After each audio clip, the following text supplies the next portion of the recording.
Balanțele mele frumoase, ce faceți, dragilor? Bine ați venit la etalarea bonus pentru luna mai. Cum vom face această etalare? Vom scoate 3 cărți din acest minunat oracol ca mesaje, iar din aceste de cărți vom scoate clarificările sau sfaturile, nu știu, vom vedea ce va ieși, da? Explicațiile acestor mesaje. Înainte să trecem la treabă, vreau să vă anunț, așa cum v-am spus în ultimul material, că voi deschide un canal strict de astrologie. Ei bine, este deja există postări pe acel canal. Canalul se numește Logica Astrelor 26 pentru că s-a născut în anul 2026. Îl găsiți pe YouTube. Pentru cei care mă vedeți pe TikTok, astrologia și tarotul rămân pe același canal, însă celălalt canal pe care l-am, în care dezbat tematici psihologice, spirituale, despre viață, relații, vom vorbi despre tot acolo pe acel canal. Pe TikTok îl găsiți sub numele de Fără Mască 26, că și el tot în 26 s-a născut. Cam asta este anunțul pe care l-am de făcut. Bun. Pentru YouTube vă voi lăsa în descriere inclusiv linkul care să vă ducă pe acel canal de astrologie. Hai să vedem. Mesajele bonus pentru luna mai, pentru toți cei care aveți Soare, Lună, Ascendent sau Venus în Balanță. Mesajele le vom scoate cu fața în jos, da? Nu le vom dezvălui până când nu le vom lua unul câte unul. Hai să vedem. 1, 2, 3 cărți. 3 mesaje. La capătul cărților avem dă drumul la ceva. Un mesaj principal care ne vorbește despre renunță, dragă Balanță, la tot ceea ce te trage în jos. La acele gânduri negre, propăstioase, la acele persoane toxice care nu te lasă să trăiești viața cum îți dorești, la acele credințe, nu știu, ce-o fi nu contează, ceea ce tu simți că te trage la vale sau te duce la vale, desprinde-te de ele. Ăsta este mesajul principal. Vom vedea dacă are coerență cu ceea ce vrea să iasă alte. Wow, iertare. Aici tot un soi de eliberare. Poate că unii dintre voi aveți nevoie să vă eliberați de ceva pe care aveți care încă se află în sufletul vostru, ceva de care nu v-ați. E ca și cum nu e că nu v-ați putut desprinde, pentru că mesajul este iertare. Atenție, știți că eu nu interpretez cuvântul iertare ca fiind ceva creștinesc, da? Ci ca fiind o eliberare pentru mine însămi. Aceste două mâini ne arată modul în care noi ținem ceva care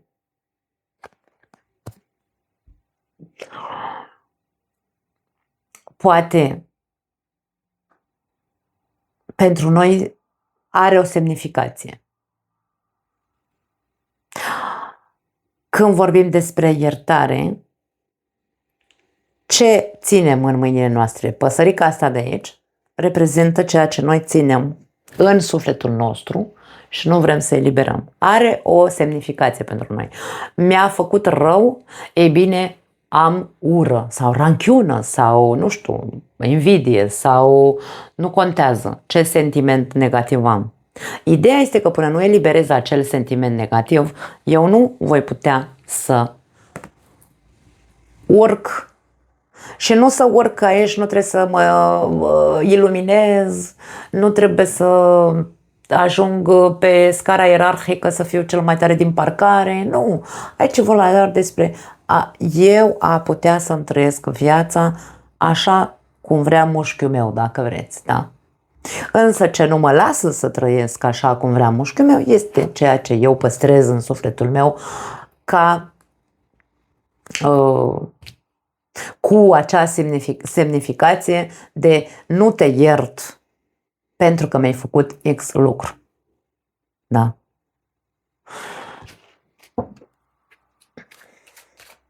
Și prefer să nu eliberez acel sentiment.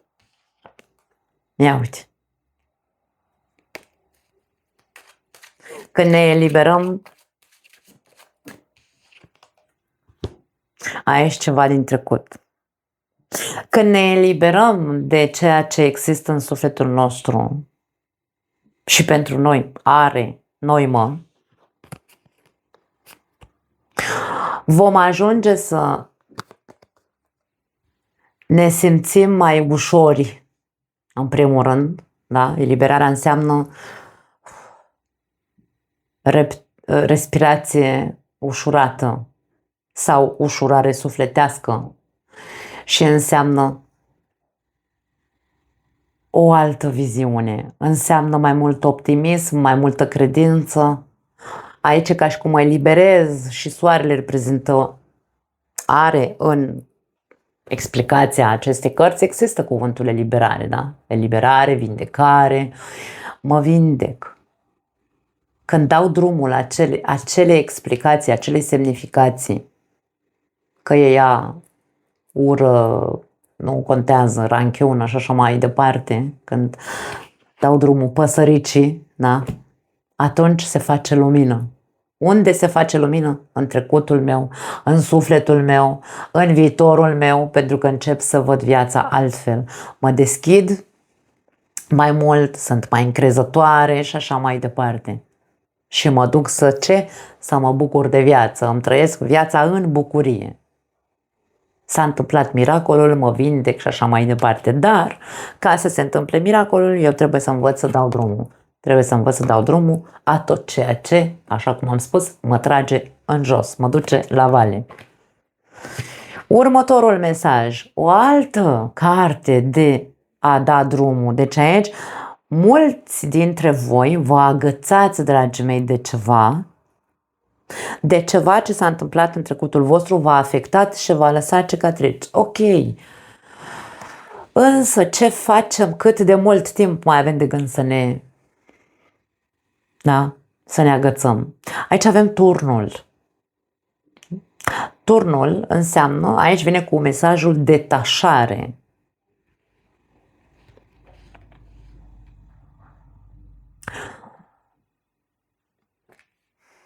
În astrologie, turnul este reprezentantul lui Uranus. Uranus a intrat în Gemeni. Pe canalul de astrologie am vorbit despre Uranus în Gemeni, veți găsi acolo explicația. Însă, în mare, Uranus în Gemeni reprezintă viziunea de sus a poveștii pe care am trăit-o. O văd ca un dron așa, de sus văd întreaga poveste. Am o viziune panoramică a poveștii și aduce schimbări de percepție. Pot să văd povestea din toate punctele de vedere sau din toate unghiurile. Da? Când am o viziune panoramică, văd 360 de grade. Da? Așadar, aici despre asta este vorba. Ai nevoie să vezi panoramic povestea ca să poți să o eliberezi, ca să te poți detașa de ea. Hai să vedem. Cavaler de spade și 7 de monede. Unii dintre voi probabil că foarte mult timp, pentru unii dintre voi 7 ani la rând, 7 ani la rând, sau 7 luni pentru alții dintre voi, ați luptat să culegeți niște rezultate, ați făcut niște lucruri pentru a culege niște rezultate. Ați luptat, ați investit, ați tras cu dinții de o situație, de o relație, de o poveste, nu contează.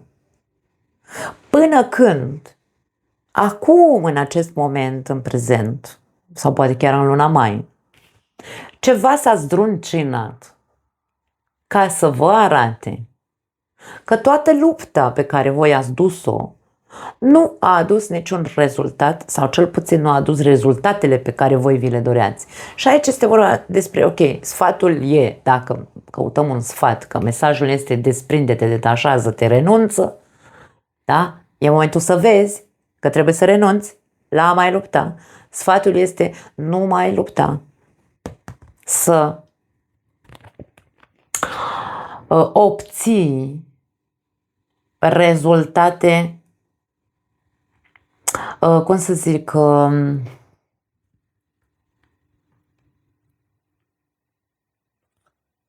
nu mai lupta să obții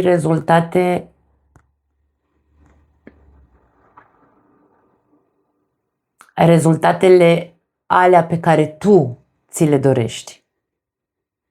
De ce? Sau să controlezi rezultatele, da? Pentru că, practic, tu îți dorești ceva, tu ai niște așteptări, 7 de monede, cartea așteptărilor, da?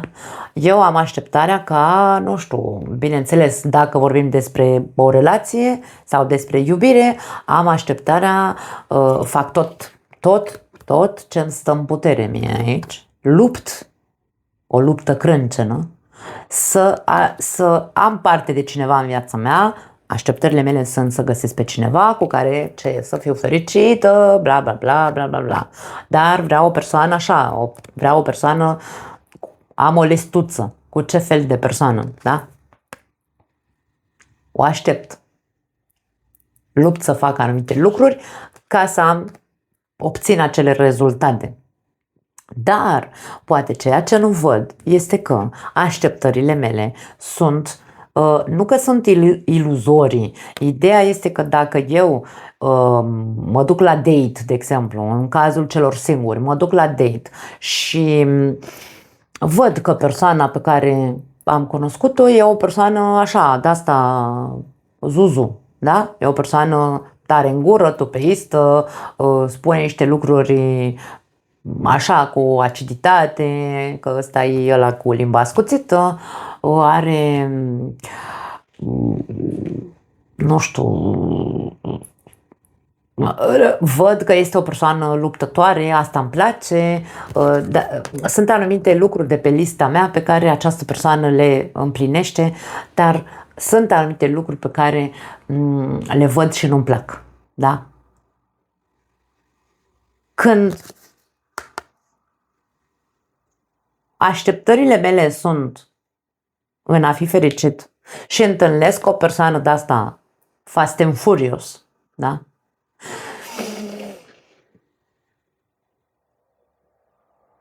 Aștept să se schimbe sau cred că dacă și eu fac niște eforturi, persoana asta o să fie mai calmă, o să-mi împlinească într-adevăr toate așteptările?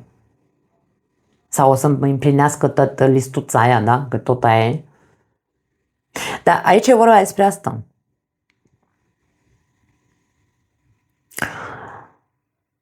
Ce ești tu dispus să investești? Că e o carte de investiție.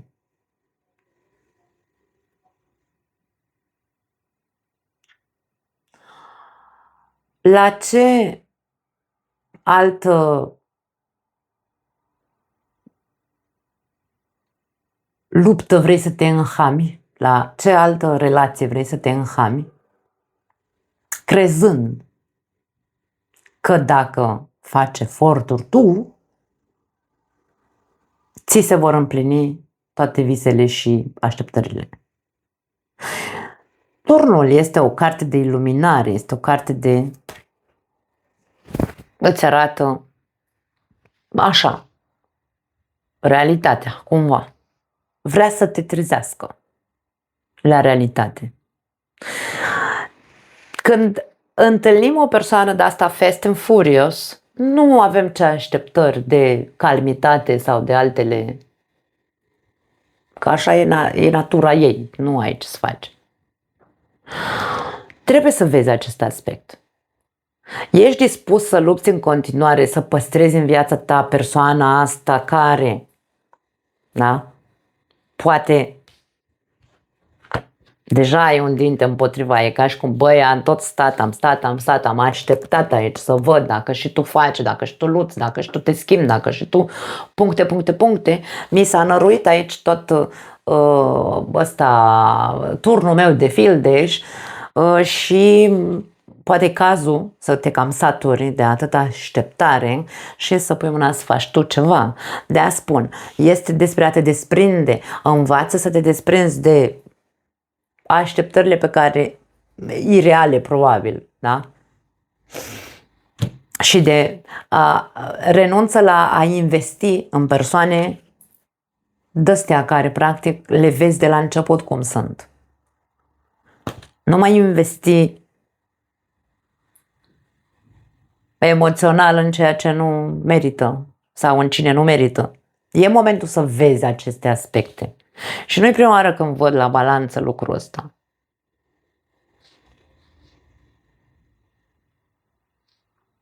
Așteptările, când avem așteptări, e normal să avem așteptări, dar trebuie să fie realiste. Băi, dacă eu am plantat cartofi, păi trebuie să iasă cartofi, tată, n-are ce să iasă, nu poate să iasă trandafiri, da? Când eu am investit într-o persoană agitată sau într-o relație cu o persoană agitată care practic îmi dă viața peste cap, ce culeg de acolo? Vrajbă, culeg furie, culeg atacuri la persoană, jigniri, agresivitate, culeg ce am semănat, că eu asta am investit, în persoana asta am investit, da? Adică văd sau nu văd?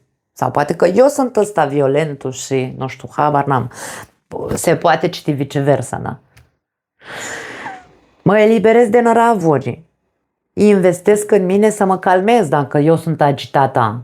Mă duc, domne, mă caut, da, mă trezesc și eu aici din somnul cel de moarte și zic, băi, am pitici pe creier, mă duc să mă fac bine.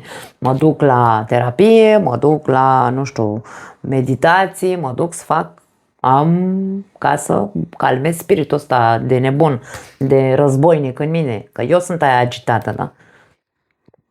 Balanța e pe aceeași axă cu berbecul, dragii mei. De multe ori putem să vedem balanțe care seamănă cu berbecii, da? Sunt ca niște berbeci de azi, duc cu capul, că na, știți, eu sunt berbec, da? Mă dau cu capul de perete până îl sparg. După ce l-am spart și am văzut că nu-i nimic dincolo, mă potolesc, dar întâi trebuie să-l sparg. Există balanțe care au foarte multă energie de berbec în ele sau se polarizează în energia berbecului. La fel de bine cum vedem berbeci care se polarizează pe energia balanței și vedem corecții, așa cumva foarte pe picior de negociere și corectitudine, da? Așa că, na, cam asta e ceea ce vedem. Următorul mesaj este încredere. Încrederea se referă la a avea încredere în tine, la a avea încredere în viață, la a avea încredere în ce percepi, pentru că aici avem această conexiune, da? Se face conexiunea între minte, suflet și percepție. Ce văd în jurul meu. Mintea mea îmi spune ceva, sufletul îmi transmite și el informații și mediul meu înconjurător sau ceea ce se întâmplă în viața mea în exterior și pot percepe, pot vedea, îmi transmite informații. Aici trebuie să existe o coerență pentru unii dintre voi, despre asta e vorba. Uși, na. Multă. Aici ai agitație când e vorba de coerență. 8 de cupe. Nu ai încredere în tine să părăsești această persoană sau să ieși din această situație, din această relație. Nu e vorba despre relație neapărat, atenție. Deci aceste mesaje pot fi interpretate în afara relațiilor. Poate fi vorba despre ceva, poate fi vorba despre o persoană din trecut pe care ai ranchiună, nervi, da? Poate să fie orice. Aici e vorba despre, ok, nu ai încredere în tine sau nu există, poate, frica că dacă mă eliberez de povestea asta, de gândurile astea, da? Că aici am zis, poate fi orice, gânduri, concepții, așa mai departe, persoane. Dacă mă eliberez de toate aceste lucruri sau persoană, mă pierd pe mine, ca și cum îmi pierd siguranța în sine. Nu știu încotro să o iau. E ca și cum această situație de care ți-e greu să te desprinzi, îți dă un sens. Fără această trăire și situație, nu găsești sens vieții tale sau nu îi găsești o coerență. Foarte ciudat aici. Cine ești tu în afara poveștii astea? Caută-te, du-te în căutarea ta. Optul de cupe este persoana care, nesatisfăcută de ceea ce trăiește, pleacă și se duce unde? Către nouăle de cupe. 9 de cupe înseamnă satisfacție și dorințele mele. Cine sunt eu, Domnule? Trebuie să mă caut. Când mă pierd, trebuie să mă caut. Dacă m-am pierdut în poveste, m-am pierdut în așteptări, m-am pierdut în investiția într-o persoană sau într-o relație anume, eu m-am anulat, eu nu știu cine sunt. Nu știu cine sunt, nu știu ce vreau, nu știu ce caut, nu știu ce visez, nu știu ce îmi doresc, nu știu nimic. Da? Sunt rătăcit în propria mea viață. Și atunci, ca să mă găsesc sau să am curajul să fiu coerent și să zic nu știu ce vreau și nu știu cine sunt și așa mai departe, nu-mi rămâne altceva decât să dau drumul. Deci nu pot să găsesc coerența și să înțeleg că trebuie să mă caut până când nu dau drumul acestui trecut, acestor persoane, acestei persoane, acestui nărav, dacă eu sunt aia violentă, acestor, da, tot ce am zis până acum. Ca să fac asta am nevoie de încredere. Ca să fac asta am nevoie să fiu încrezătoare, optimistă, să caut armonia. Balanța e un semn al armoniei. Sunteți guvernați de Venus. Venus înseamnă armonie, corectitudine, egalitate, egalitate pe toate planurile, egalitate de drepturi, egalitate, reciprocitate. Deci asta este balanța. Întreabă-te, există egalitate, reciprocitate între tine, între ce oferi tu și ce primești în schimb? Sunt lucruri care trebuie, flash-uri care trebuie să se întâmple în capul tău, da? Sclipiri în care să zici nu mă mai agăț sau nu vreau să mă mai agăț de situația sau persoana asta, trebuie să mă eliberez ca să pot să mă găsesc pe mine cu adevărat. Nu mai am altceva pentru voi. Insist, nu e vorba despre iertare. E vorba de renunțare. Învață să renunți când trebuie să renunți. Învață să vezi când e momentul să renunți și să nu mai investești. Învață să începi să crezi în tine. E un soi de reconstrucție aici. Învață să te reconstruiești. Nu te poți reconstrui până nu te găsești. Pentru că dacă tu te-ai pierdut în viața ta, trebuie întâi să te găsești unde ești. Da, nu mai am altceva. Vă pup. Ceau.